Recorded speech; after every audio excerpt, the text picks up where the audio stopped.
Pak Jenderal Nur Faizi, beliau pendiri Senkom, itu sudah menantang pusat waktu itu. Coba tolong dikeluarkan mubalek paku bumi itu, yang katanya mangkul mustad mutasil, ya toh, sesuai dengan ajaran Mekah Madinah, dikeluarkan semua. Kita coba konfrontasi dengan 3 ustadz kita yang sudah dikeluarkan karena berbeda kepahaman. Nanti moderatornya MUI atau ulama dari Mekah. Itu sudah ada tantangan seperti itu. Tetapi dari pihak Islam Jamaah tidak menggubris, tidak berani. Bismillahirrahmanirrahim. Assalamualaikum warahmatullahi wabarakatuh. Alhamdulillah hamdan katsiran thayyiban mubarakan fi kama yuhibbu rabbuna wa yarda. Asyhadu alla ilaha illallah wa asyhadu anna Muhammadan abduhu wa rasuluh sallallahu alaihi wasallam wa ala alihi wa ashabihi, amma ba'du. Ikhwani fillah, ikhwatal iman, ikhwatal Islam, akramanallahu wa iyyakum. Semoga Allah senantiasa memuliakan kita semua. Syukur kepada Allah dengan afdoli syukri, syukur yang paling utama, dengan ucapan alhamdulillahirabbil alamin. Pada kesempatan malam hari ini kita diperkenankan oleh Allah untuk ijtima, berkumpul di Baitul Karim, ya, rumah yang mulia. Okay. Jadi kita diberikan oleh Allah untuk kesempatan untuk berkumpul.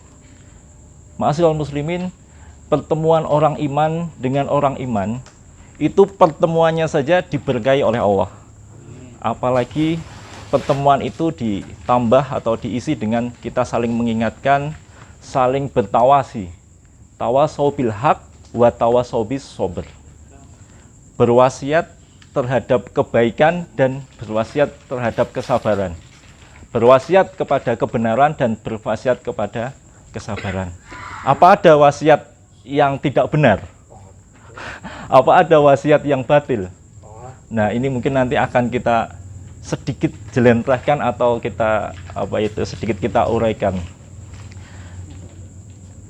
Jadi, ana pada kesempatan hari ini sangat bersyukur sekali karena bapak-bapak di sini dan ibu-ibu juga mau istilahnya tabayun. Ya, tabayun. Jadi kalau menurut saya orang yang bijaksana itu, Pak, memutuskan segala keputusan apapun itu dari dua belah pihak.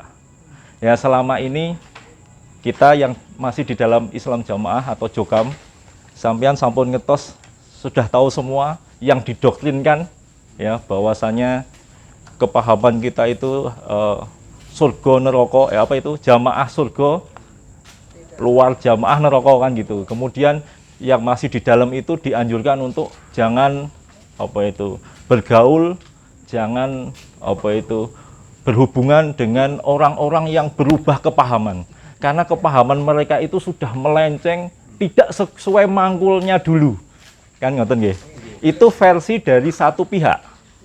Tetapi kita sebagai orang yang mempunyai akal dan hati nurani, harusnya nanti dipertimbangkan itu keputusan apapun itu setelah ada pembandingnya, ada pihak yang lain. Nah, ini saya sangat senang bapak-bapak semua di sini itu ibaratnya di sisi lain sudah menerima yang di dalam Islam Jamaah seperti itu. Cobalah kita yang dituduh berubah kepahaman itu seperti apa sih sebenarnya. Nanti setelah kita sampaikan, setelah kita ibaratnya kita uraikan, monggo digalih kiambak-kiambak atau silahkan dipikir sendiri-sendiri dan diambil kesimpulan dengan tanpa doktrin, ya, dengan pikiran yang jernih, hati nurani yang jernih, silahkan diputuskan nantinya. Saya ibaratkan seperti pengadilan itu, Pak. Di pengadilan itu kalau mencari kebenaran itu dari pihak A didatangkan, dari pihak B didatangkan, bahkan dikonfrontasi. Kami dulu setelah pergerakan hijrah, itu awalnya namanya Pak Jenderal Nur Faizi, beliau pendiri Senkom, itu sudah menantang pusat waktu itu.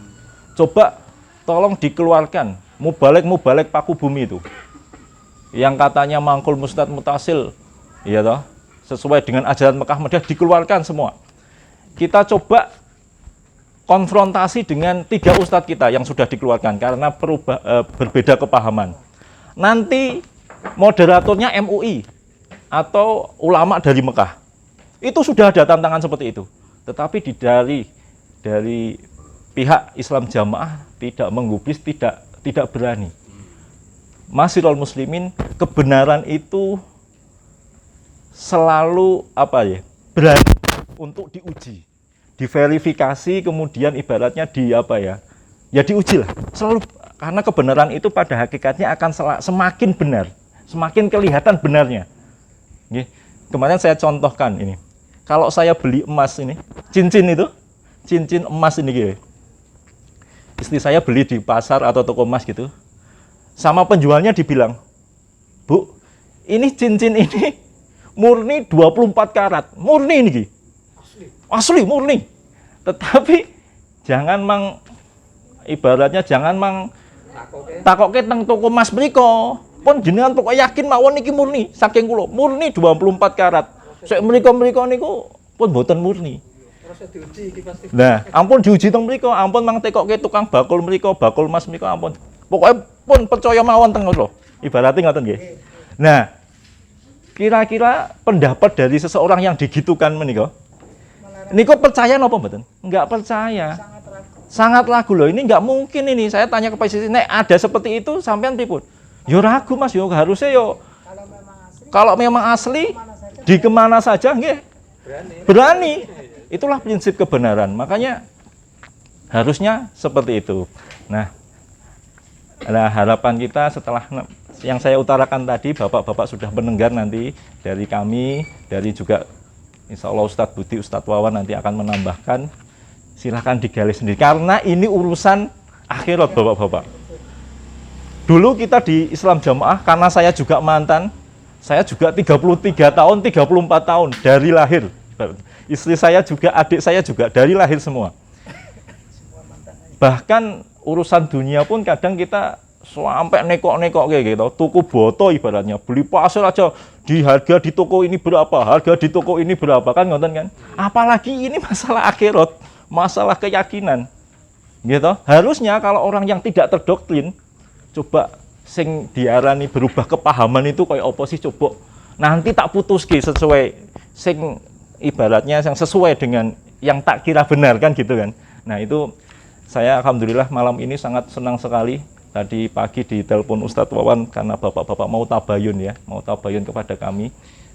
Yang selanjutnya saya akan menyampaikan yang pertama, kita ini hidup di dunia ini diqadar oleh Allah. Yang pertama dikasih oleh Allah, namanya kalau kita pelajari itu adalah marotib dinul Islam. Tahapan-tahapan atau tingkatan-tingkatan agama Islam. Yang pertama apa? Islam dulu. Kita dikasih Islam sama Allah. Yang kedua, iman. Dikasih iman. Yang ketiga, ihsan. Ini bahasan ini tidak di dalam Islam Jamaah jarang sekali. Coba. Iman apa? Islam apa, Bapak-bapak? Pernah nggak di dalam Islam Jamaah panjenengan itu jelentreh ke Islam itu apa? Islam yo berbaiat, beriman, berbeat, bertoat, ngoten nggih. Pokoknya jamaah, ngoten nggih. Tetapi guru-gurunya Pak Nur Hasan di Mekah Madinah itu tidak seperti itu. Islam itu tidak seperti itu.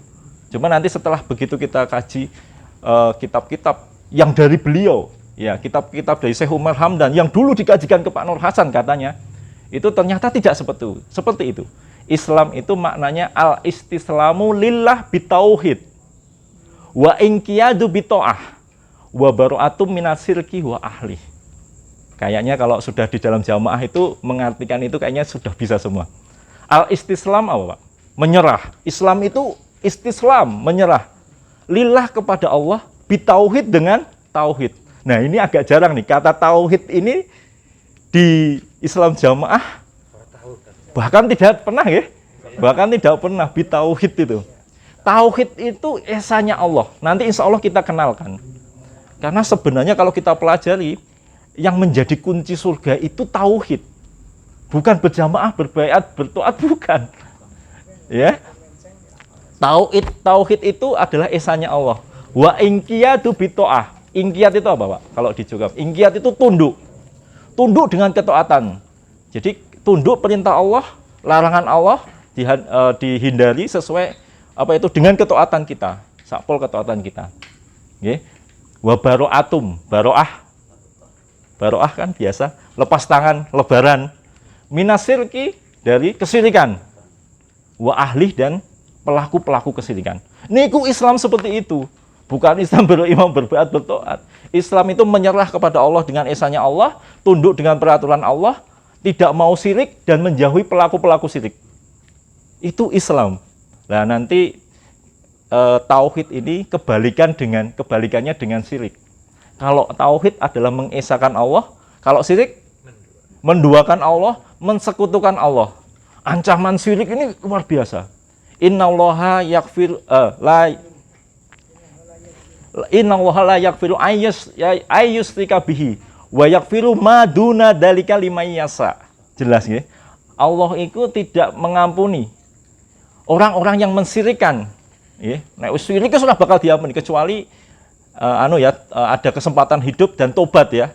Tapi kalau nanti mati itu nggih, sampai matinya masih kesyirikan, itu Allah tidak mengampuni.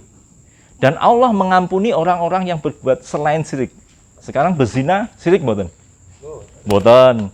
Merampok, berjudi, syirik mboten? Mboten. Itu ada kesempatan diampuni oleh Allah. Ya, ada kesempatan. Nah, nanti mungkin kita jelaskan lagi. Yang kedua, iman. Tadi Islam sudah sedikit, tapi nanti di materi saya insya Allah akan kita lebih terangkan lagi. Tadi iman sudah, Islam. Napa Islam? Oh, Islam. Sekarang Islam sudah, iman. Napa iman? Iman itu percaya gitu, tapi iman itu dalam takriful kitab-kitab yang sudah makhluk namanya tasdik biqolbi, membenarkan dalam hati. Nek wong jenenge percaya kan watine membenarkan toh, gitu. Tasdik biqolbi, wa qaulan bilisan. Kemudian dia mengucapkan dengan lisannya. Wa amalan bil arkan. Nggih. Jadi dia itu membenarkan dalam hati, kemudian mengucapkan. Setelah dia mengimani bahwa Allah itu la ilaha illallah, kemudian dia mengucapkan kalimat syahadat dan mengamalkan. Mengamalkan ini ya tentunya kalau sudah mengakui Tuhan itu Allah, ya tidak melakukan kesyirikan. Nggih. Wa amalan bil arkan, ada yang menambahi di dalam beberapa kitab ini wajawarih dan anggota-anggota tubuh, mengamalkan dengan anggota-anggota tubuh. Itu iman sudah, Islam sudah, iman sudah, ihsan. Ihsan ini ternyata marotib yang paling tinggi, Bapak semua, Bapak Ibu semua. Tingkatan yang paling tinggi, yaitu yang namanya ihsan itu antak budullah ka'annaka tarahu. Kamu beribadah kepada Allah seakan-akan melihat Allah terus. Sudah belum ini? Jadi ibadah kepada Allah itu kita merasa melihat Allah terus di depan mata kita. Jadi kita begitu dekat dengan Allah. Itu level ihsan. Wa in lam takun tarahu wa innahu yaraka. Kalau kamu tidak bisa melihat Allah, dia merasa bahwa Allah melihatnya. Niku juga level ihsan. Sudah belum ini? Tapi kita tidak tahu. Masing-masing pribadi-pribadi itu tidak bisa mengejat atau menghukumi, wah kamu sudah ihsan, udah belum. Karena ihsan ini urusannya hati. Gitu. Nah, ini mungkin kalau kita gambaran ulama-ulama ya, yang di Mekah Madinah itu begitu tawaduknya, begitu khusyuknya, mungkin beliau-beliau ya mungkin sudah level ihsan. Orang yang ihsan ini namanya muhsin, ya, orang yang sudah sampai level ihsan. Insya Allah itu ya. Jadi kita yang selama ini harus tahu yang namanya iman, Islam, iman dan ihsan. Terutama adalah tauhid. Nanti kita jabarkan lagi masalah tauhid. Karena tauhid ini adalah a'dhamu ibadah. Ibadah yang paling tinggi tingkatannya. Jadi sudah dibuka, tafadhol, monggo kita mulai kaji, yaitu taksim syariah. Tafadhol Ustaz, monggo. Maaf ini sebelumnya tolong jenengan perkenalan mungkin ada Oke. Oh iya. Kalau saya sih sudah kenal. Ada bahasa dulu kita. Naam. Dengan siapa? Nggih. Nah, tafadhol. Jadi nggih, afwan ini tadi Ana menyampaikan langsung apa itu sedikit mau itu. Nah ini kita kenalan dulu. Katanya nggak kenal maka tidak sayang. Perkenalkan nama Ana Sanjaya. Mahasiswa muslim semua. Ana berasal dari Solo. Bukan Sanjaya motor ya? Bukan Sanjaya. Kemudian saya berasal dari Solo. Kemudian ini saya bawa keluarga dan adik saya yang sudah hijrah semua. Alhamdulillah. Dan Ana sama adik saya ini dan semua dulu dari keluarga Islam Jamaah semua. Kemudian mulai dari tahun 2018 itu sejak maklumat pertama kami sudah mulai goyah. Karena di pikiran Ana begini. Ini saya ceritakan saya ya. Jadi saya dulu itu sebelum hijrah itu memang sudah punya keyakinan seperti ini. Pak Nur Hasan itu belajar di Mekah. Katanya kan dulu. Mungkin nggak Pak Nur Hasan itu belajar sendiri? Di Mekah itu, di Darul Hadis itu. Mungkin nggak? Mungkin. Di sana itu sekolah itu belajar di apa itu gurunya Syekh Umar Hamdan atau Syekh Abdul Samad Abdul Doir, belajar di madrasah sendiri. Nggak mungkin. Di kelasnya itu banyak sekali. Banyak sekali teman-temannya dari berbagai negara. Karena Darul Hadis itu ya terbuka. Semua penuntut ilmu bersatu di situ, jadi satu untuk menuntut ilmu. Ribuan. Nah, waktu saya masih di dalam Islam Jamaah dulu, waktu remaja ya, itu saya punya pikiran seperti ini. Jadi berarti kalau kita sekarang anggapan kita sekarang ini Jamaah Pak Nur Hasan atau Jamaah Islam Jamaah ini benar sendiri, ya perlu dipertanyakan. Karena dulu satu yang belajar di Mekah, seletingnya Pak Nur Hasan itu kan juga banyak. Apa mungkin yang pinter dewe Pak Nur Hasan, yang lain jadi salah? Kan tidak mungkin. Satu kelas itu ya nek dikasih diajari rumus logaritma atau Pitagoras, ya yang lain juga tahu gitu loh. Dan itu ada ujiannya. Nek lulus berarti ya sudah memahami semua kan, ngoten nggih. Nah, saya mikirnya gitu. Pikiran saya itu kenapa saya begitu mudah hijrah? Karena dulu saya sudah mikir seperti itu, Ustaz. Jadi saya sudah mikir bahwa wah ini berarti di luar sana yang letting-lettingnya Pak Nur Hasan itu kalau menetapi kebenaran juga bisa masuk surga. Lah kok kita di jamaah ini kok merasa benar sendiri, satu-satunya jalan tunggal harus melalui jamaah ini kan gitu. Itu saya sudah dari dulu sudah konfrontasi, tetapi kok karena doktrin terus jamaah surga terus inilah jalan satu-satunya itu ya sudah terkubur begitu saja. Ditambah tahun 2018 itu ada maklumat. Saya itu termasuk rajin ngaji, seminggu 3 kali di Cilacap itu. Ada maklumat satu. Jadi maklumat itu kan karena kita dulu itu, ya saya sering main ke pondok walaupun saya bukan mubalek ya. Saya dulu sering ikut asrama itu. Dulu itu tahun 2000 itu diberitakan kan di kalangan Islam Jamaah itu bahwa ada 3 generasi penerus kita yang belajar di Mekah, menyambungkan ilmu di Mekah. Karena dulu Pak Nur Hasan itu dari Mekah, makanya ini kita utus ke Mekah. Saya bangga waktu itu, wah bener-bener, wah jamaah ini memang jos banget ini. Ilmunya disambungkan ke Mekah. Wah ini 3 ulama ini nanti kalau pulang wis luar biasa, jadi rujukan kita, ngoten nggih. Tetapi 2018 ada maklumat, coba. Maklumatnya yang belajar di Mekah ini tidak boleh mengajar, tidak boleh ngimami, tidak boleh mengasih fatwa, tidak boleh dijadikan rujukan. Ini hati nurani saya atau pikiran saya itu langsung what happened gitu loh. Ada apa nih? Kok ngoten. Jadi langsung saya ada gejolak. Ya. Lah nggih, saya sudah mikirnya enggak kemana-mana, saya ada gejolak. Ada apa nih? Saya sampai ibaratnya penasaran itu sampai tanya-tanya ini Ustadz ini nomor HP-nya berapa? Saya mau telepon begitu itu masih nyari-nyari terus, kemudian kebetulan pada waktu maklumat 1 ke maklumat 2 itu Ustadz Khalil Bustami itu kan ngasih rekaman-rekaman itu ya, rekaman-rekaman klarifikasi, tabayun itu. Saya ikuti terus perkembangan mereka. Karena mereka itu tidak boleh ibaratnya ngimami atau ngasih dakwah, beliau kan ngasih rekaman-rekaman yang disebar itu. Saya dapat itu di internet itu saya cari. Kemudian saya kebetulan dapat nomornya Ustadz Khalil Bustami. Karena ini saya harus nemen-nemen ini, karena saya harus tahu ini ada apa gitu kan. Apakah yang benar adalah akidah kita yang selama ini di Jokam, atau ustadz ini yang tidak dinonaktifkan ini seperti apa ini jalannya atau pendapatnya kan gitu. Kebetulan saya dapat, Ustadz.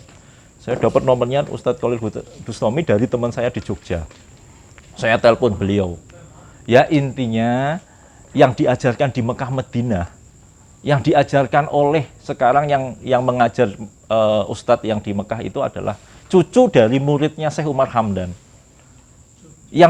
Jadi Syekh Umar Hamdan itu ada muridnya Syekh Abdul Husain Rawah apa ya. Kemudian yang setelah itu muridnya itu yang mengajar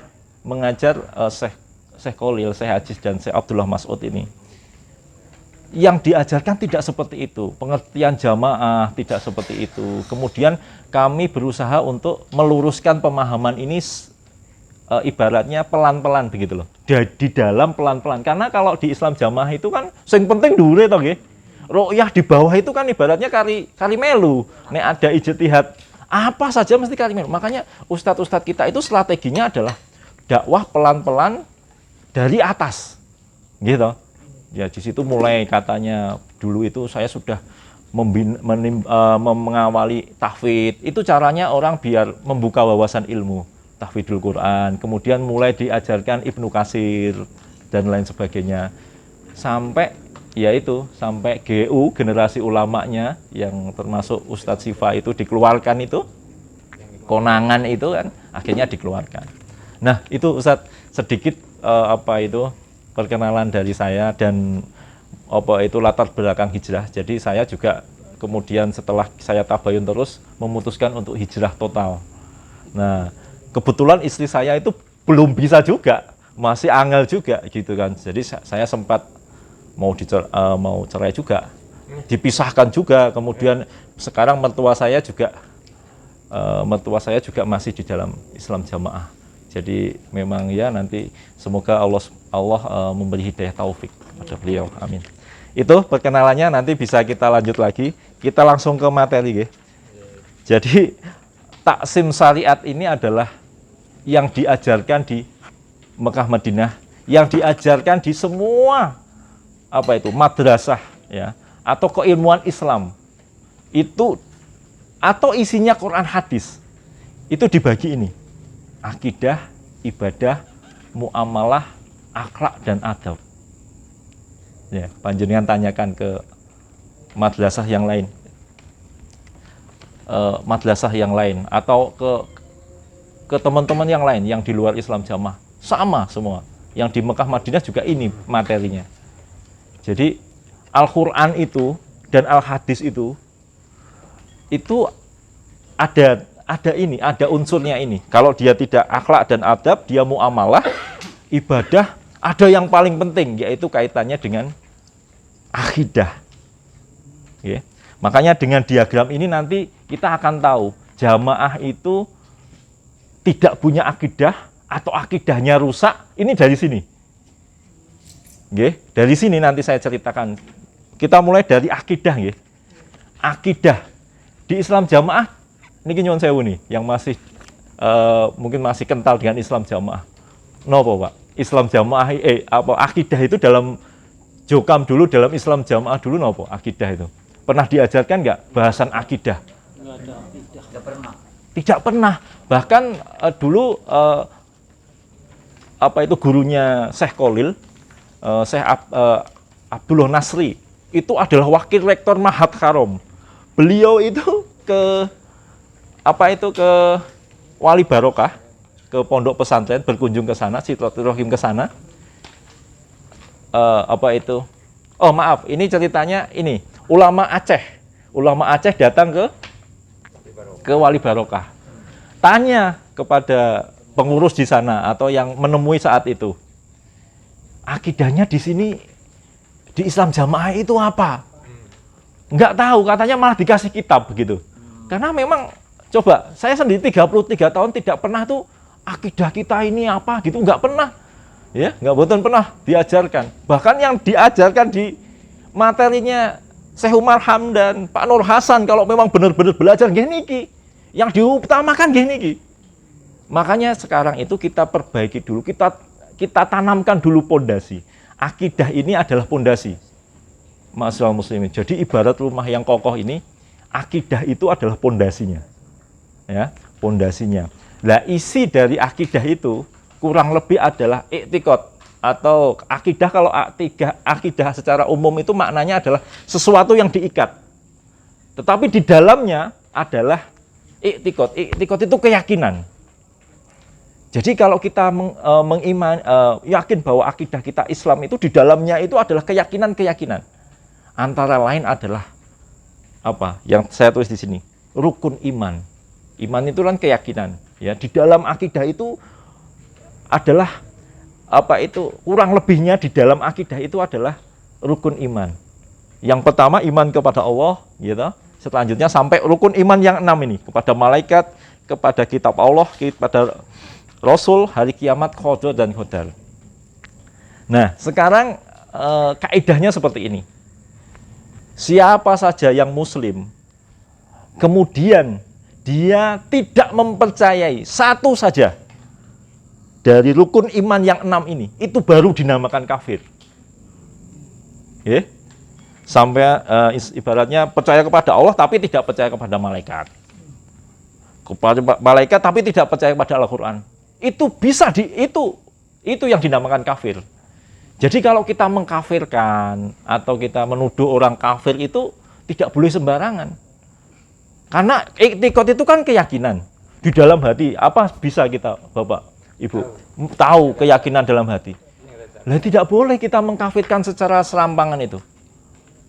Ada dalilnya. Ayyuma rajulun yaquluna li akhihi ya kafir qad ba'a bihi alaihim akadahuma.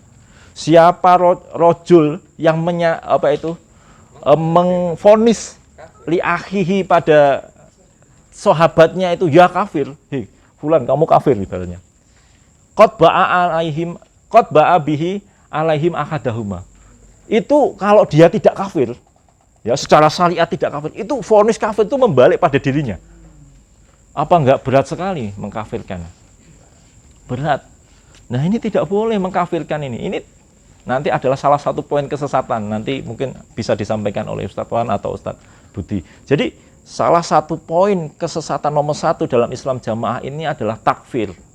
Suka mengkafirkan yang lain. Padahal kita tidak tahu yang dikafirkan itu benar kafir betul apa enggak. Jangan-jangan cuma tuduhan kita yang serampangan. Dan memang serampangan sekali. Jamaah surga liane neraka liane kafir. Gua biu turbo sisan. Apa itu turbo dan lain sebagainya. Gitu. Nah, ada yang baru lagi lah. Nah, itu itu. Nah, di antara 6 ini ada yang sangat penting, yaitu iman kepada Allah. Itu yang dinamakan tadi tauhid. Ya, iman kepada Allah itu yang dinamakan tauhid. Nah, tauhid ini ada 3. Apakah pernah diajarkan di dalam Jokam? Tetapi kemarin saya ngisi di ada ibu-ibu Muhammadiyah dan lain sebagainya.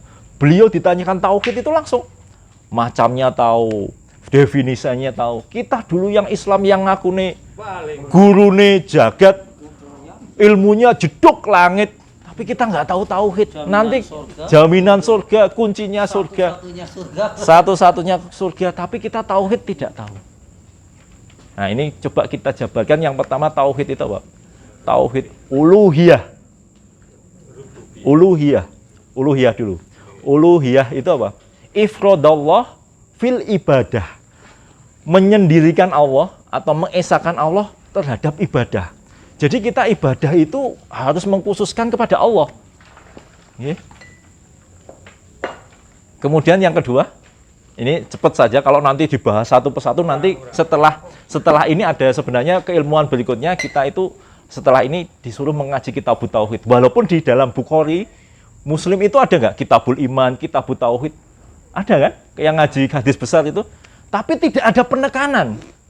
Penekanan, oh ini loh sedulur yang paling penting. Kan ngoten. Karena mereka tidak tahu, loh ini yang paling pentingnya cuma jamaah kan gitu kan. Padahal di dalam kitab Kutubus Sittah itu ada kitab khusus tentang tauhid, bab khusus tentang tauhid. Ulama juga mengemas khusus bab tauhid. Nah, setelah kita belajar kitab-kitab itu, ternyata kitab tauhid itu banyak sekali. Dan memang itu yang ibaratnya yang dipelajarkan yang paling utama oleh Syekh Umar Hamdan, guru-guru Pak Nur Hasan, ya kitab tauhid itu. Di Jukam tidak diajarkan. Ya, wallahu a'lam. Itu apakah beliau mengerti dan kemudian tidak ditularkan atau memang Tahu dia tapi disembunyikan. nah, ya nanti kita coba, nanti ada yang Ustadz Wawan mungkin yang bisa menerangkan apakah memang yang jelas yang diterima oleh masyayikh kita itu seperti itu. Kitab tauhid, ya. Kemudian yang kedua tauhid apa, Bapak? Tauhid rububiyah. Ya, yaitu rububiyah apa? Ifradallah fil khalqi wal mulki wa tadbir. Mengisahkan Allah dalam khalqi, dalam yang hal menciptakan. Jadi kita harus mengakui ya, bahwa Allah itu yang menciptakan semuanya. Langit, bumi, antariksa dan lain sebagainya. Wal mulki, dia juga sebagai raja. Wa tadbir, dan dia memelihara. Nah, ini pernah nggak diajarkan di Islam Jamaah? Nggak pernah. Tidak pernah. Jadi seperti itu. Jadi kita harus mengakui Allah itu sebagai zat yang menciptakan, kemudian merajai dan memelihara alam semesta ini. Yeah.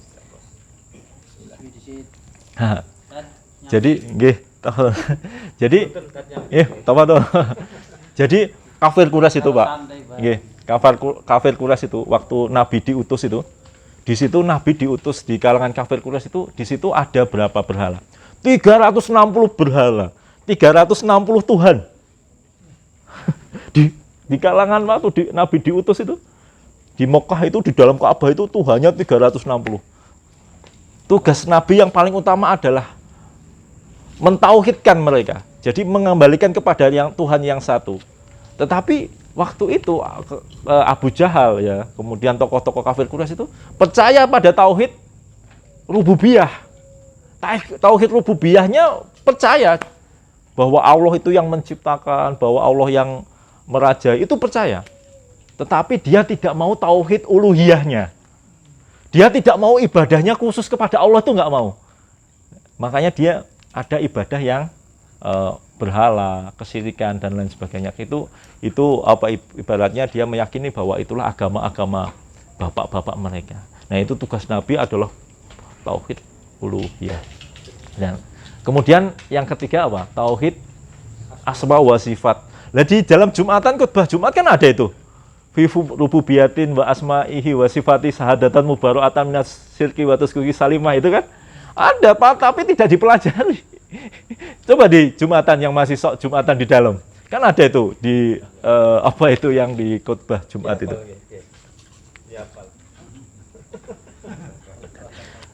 Tauhid asma wa sifat apa? Ifradallah fi asma'ihi wa sifatihi marodati ala kitabillah wa sunnati Rasulullah SAW. Jadi dia mempercayai sifat-sifat Allah, ya, asma-asma Allah sesuai dengan yang ada di dalam kitab dan Rasul. Di dalam kitab Allah, asma wa sifat ini apa? Laisa kamislihi sayin wa huwas samiul basir. Allah itu tidak bisa disamakan dengan sesuatu apapun. Dan Allah itu adalah samiul basir, zat yang mendengar dan melihat. Ya. Nah, ini adalah tauhid ini yang diajarkan. Sekarang saya akan menyampaikan. Tadi di depan saya menyampaikan bahwa tauhid ini kuncinya surga. Tentunya Bapak Ibu butuh bukti nggak? Yeah. Butuh buktinya apa, Mas? Tauhid itu kok kuncinya surga, ora berimam, berbaiat, bertoat. Buktinya apa? Coba kita lihat tarik atau sejarah itu. Pada saat paman Nabi ini asmanya siapa? Abu Thalib itu mau meninggal. Coba, mau meninggal sakaratul maut itu, kemudian Nabi didatangkan dan Abu Jahal, Abu Umayyah didatangkan di situ. Apa yang dikatakan Nabi pada saat itu? Ya ami, kul la ilaha illallah. Ahaju laka bil kalimat indallah. Hei pamanku, jenengan cukup mengucapkan la ilaha illallah. Itu kan kalimat tauhid itu. Ya kan? Mengakui Tuhan selain Allah. Ahaju laka bihil kalimah indallah. Aku akan membelamu di hadapan Allah dengan kalimat itu. Coba, kalimat yang begitu agung itu, ibaratnya cukup orang menyelamatkan dari neraka, dimasukkan ke dalam surga, cukup dengan kalimat tauhid. Ya, tapi pada saat itu, yang dilakukan Abu Jahal apa? Langsung masih mempengaruhi atal giba ala milati Abu Muthalib. Apakah kamu malu dengan agama bapak-bapak mau dulu? Kamu mau mengucapkan itu? Ya kan? Diulang-ulang terus. Akhirnya pada sampai wafatnya karena dia malu terhadap Abu Jahal, Abu Umayyah, sampai tidak bisa mengucapkan itu. Dan pada surat ada Nabi mendoakan, dan akhirnya sama Allah dilarang kan untuk mendoakan orang musyrik. Nah, ini saja ibaratnya talang patinya Nabi itu dikasih keringanan, karena Nabi waktu itu memang ini adalah menolong Nabi, melindungi Nabi. Itu dikasih keringanan di neraka dengan siksaan yang paling ringan. Gitu. Insya Allah sudah paham semua. Itu satu. Yang kedua, coba pada saat nanti insya Allah kalau sudah mulai mengkaji sejarah. Karena di dalam Islam jamaah itu sejarah yang dikaji itu bukan sejarahnya Nabi Muhammad. Gitu. Sejarahnya muasisnya Pak Nur Hasan. Gitu. Tapi begitu kita sudah tahu, sekarang itu kita sudah mulai mengaji namanya Sirah Nabawiyah, ya, perjalanan hidup Nabi. Kemudian di dalam Sirah Nabawiyah itu ada pas perang Uhud, insya Allah. Di perang Uhud itu mungkin nanti kalau ceritanya agak lama, langsung saja pada saat selesai perang Uhud itu, kan kalau Nabi itu kan di Madinah itu ada orang musyrik itu juga membantu. Jadi Nabi hijrah ke Madinah itu di situ membuat kesepakatan dengan orang musyrikin Madinah, namanya Piagam Madinah. Antara lain satu isinya adalah saling bahu-membahu di situ, ibaratnya membaur. Nanti kalau sampai ada yang menyerang, saling membantu. Terutama juga terjadi di perang Uhud. Jadi ternyata ada orang musyrik ini yang ikut ke perang Uhud ini, karena memang perjanjiannya kan seperti itu di Piagam Madinah. Ada yang ikut ke perang Uhud. Nah, kebetulan pada perang Uhud ini umat Islam menderita apa? Kekalahan, banyak kekalahan karena tidak taat dengan perintah Nabi untuk turun ke gunung itu kan, menderita kekalahan. Nah, pada saat kalah itu ada satu orang musyrik yang pada saat itu ditemukan teman-temannya di situ. Loh, kamu kan, saya agak lupa nama beliau ini siapa. Loh, kamu kok si Fulan ini, kok bisa ikut kamu? Dia menjawab, nanti insya Allah kalau bapak-bapak sudah hijrah nanti bisa dikasihkan Ustadz Budi atau Ustadz Wawan Sirah Nabawiyah ini. Ada betul ini. Jadi, kok kamu bisa ikut ke sini? Dia jawab gini, aku mencintai Islam dan aku mencintai Nabi Muhammad. Dan saya sekarang mengucapkan asyhadu alla ilaha illallah wa asyhadu anna Muhammadar Rasulullah. Kemudian beliau wafat di situ. Kemudian peristiwa ini diceritakan kepada Nabi. Nabi, ada orang kafir musyrikin Madinah yang ikut perang, kemudian dia sempat mengucapkan syahadat sebelum akhirnya mereka meninggal. Akhirnya dia meninggal. Apa kata Nabi? Innahu min ahlil jannah. Orang itu adalah termasuk ahli surga. Coba, ini belum pernah sholat loh, musyrikin pernah sholat, belum pernah puasa, nggak berjamaah, nggak berbeat ini, jangankan berbeat, sholat aja nggak pernah, masuk, nah nggak masuk dalam, imam berbeat bertoat, seketika itu mengucapkan syahadat langsung dihukumi. Jangan-jangan nggak kenal 5 bab, nggak ada. 75 bab. Lah ini buktinya bahwa kalimat tauhid itu adalah mengantarkan kita ke surga. Ada satu lagi contoh. Nanti di dalam hadisnya nanti insya Allah kapan-kapan saya sampaikan. Jadi nanti di akhir zaman itu, di mana syariat Islam itu sudah mulai luntur. Jadi nanti ada satu golongan itu yang dia mengucapkan syahadat. Dan dia mengaku, kok kamu ngucapin seperti itu? Saya itu tahu bapak-bapak saya dulu kayak pernah kayak ngene iki. Dan dia tidak sholat, tidak apa itu, baiat barang, tidak. Jadi tidak, tapi dia hanya mengucapkan syahadat itu, ya. Sahabat Hudzaifah yang meriwayatkan hadis ini mengucapkan meriwayatkan bahwa dia termasuk ahli surga. Itu nanti kita sampaikan hadisnya, insya Allah saya dilupakan. Ya, insya Allah begitu. Jadi di akhir zaman itu juga kalau dia bisa mengucap tauhid, kalimat tauhid, ya, itu cukup untuk menyelamatkan dia terhadap neraka.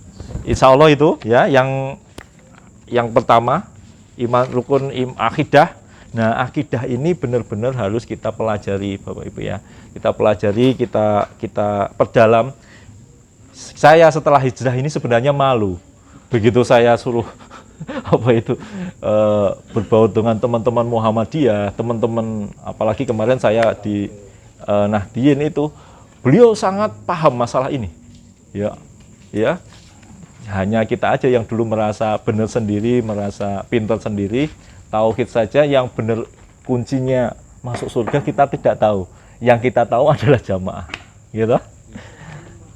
Insya Allah ada nanti sesi pertanyaan nanti ya. Nanti sesi pertanyaan yang menjawab bukan hanya saya, nanti ada Ustadz Budi dan Ustadz Tawan dan Ustadz Mariono dan Ustadz Yusuf.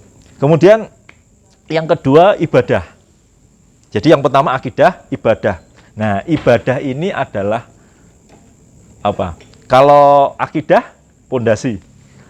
Kalau ibadah ini adalah ibaratnya adalah tiang atau ini bangunannya. Ya, bangunannya. Atau yang sering, kalau akidah itu namanya adalah usuluddin, usul. Kalau ibadah ini adalah furuk.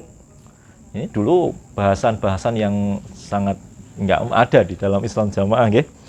Ibadah itu adalah furuk, atau ibaratnya kalau bangunan ini adalah tiangnya atau temboknya untuk menyangga. Nah, di dalam ibadah itu sebenarnya ibadah itu ada dua, yaitu ibadah mahdoh dan ghairu mahdoh. Kalau ibadah mahdoh itu adalah hukum-hukum yang disyariatkan secara terperinci, seperti di sini, syahadat, sholat, puasa, zakat, haji. Itu adalah ibadah mahdoh. Lah ibadah ghairu mahdoh itu adalah apa saja yang Allah itu ridho padanya, itu juga ibadah. Misalkan kita ketemu dengan ikhwah kita atau sahabat kita, kemudian kita senyum, itu termasuk ibadah, Allah ridho. Ya. Atau kita melakukan menolong orang di jalan dan lain sebagainya. Itu kan tidak terperinci syariatnya. Beda dengan sholat, puasa, zakat, haji ya. Jadi ibadah ghairu mahdoh itu apa saja yang Allah juga ridho dengan perbuatan itu. Nah, kaidahnya seperti ini, Bapak Ibu. Siapa saja yang sengaja menentang, mengingkari, yaksi terhadap ibadah ini, terhadap syahadat, sholat, puasa, zakat, haji, dia sudah tahu tapi dia mengingkari, itu baru namanya kafir. Jadi kalau di ibadah itu tadi tidak yakin satu saja, itu sudah kafir. Yang kedua, ini dia tahu syariat ini syariat dari Allah, tapi dia sengaja mengingkari.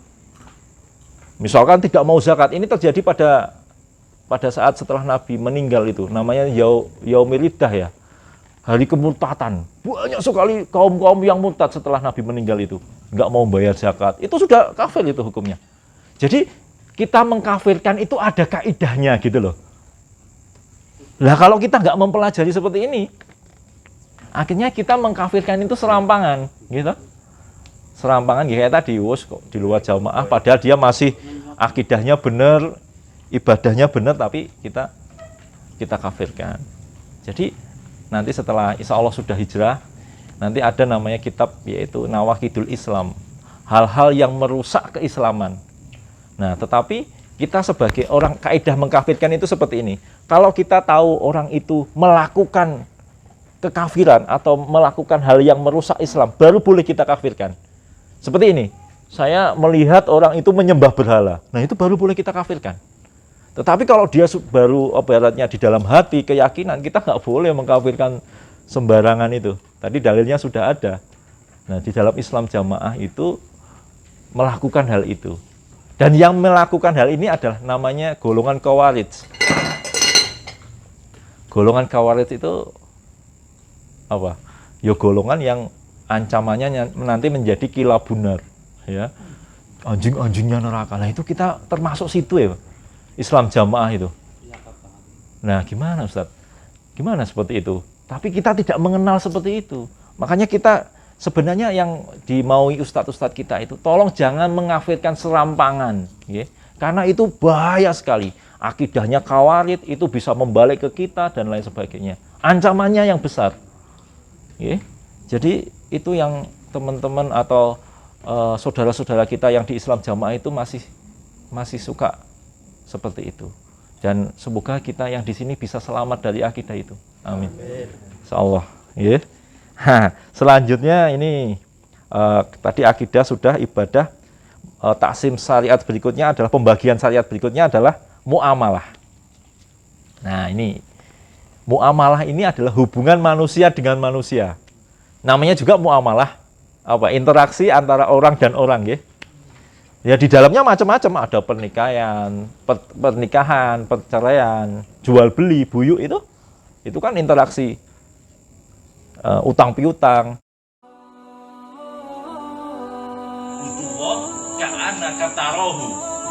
Kamu beribadah kepada Allah seakan-akan melihat Allah terus. Sudah belum? Jadi ibadah kepada Allah. Saya dulu itu sebelum hijrah itu memang sudah punya keyakinan seperti itu. Pak Nur Hasan itu belajar di Mekah.